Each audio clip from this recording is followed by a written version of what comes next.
አበባ ብሎ ልብ ቅርጽ ሄሎ ይቅርታ ሎሌን ታገናኘኛለሽ? ይቅርታ የኔ እህት ፍቅረኛው ነኝ። አንድ ያቀብዩ የኔ እህት እኔ ደግሞ ባለቤቱ ነኝ። እየቀለሽብኝ ነው። ላለፉት 10 ወራት ፍቅረኛ የነበረ የኔ እህት እኔ ደግሞ ላለፉት 10 ዓመታት ሚስቱ ነበር። ይሄ ውሻ ያወጣሁትን ገንዘብ እንዳለ እንደማስተፋው ነገር ይለኝ። እሺ የመብራት የዋይፋይ የቤት ኪራይ እያለ የሚቀበለኝ እንዳለ ይተፋታል። ይሄ ሁላ የምታረጊው አንቺ ነሽ? አዎ እህቴ ነፍሰ ጡር ናት እያለ ለባለቤቱ ነበር ሲያግዝ የነበረው ውሻ።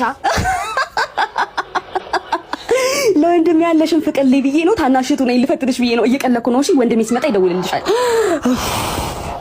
ለትንሽ ከህይወታችን ጥሩ ሰው አተን ነበር። በየቦታው ስልኩን እየጣለ ይሄዳል።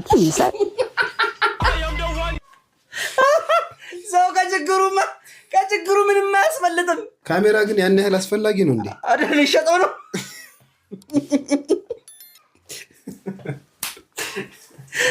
ወይኔ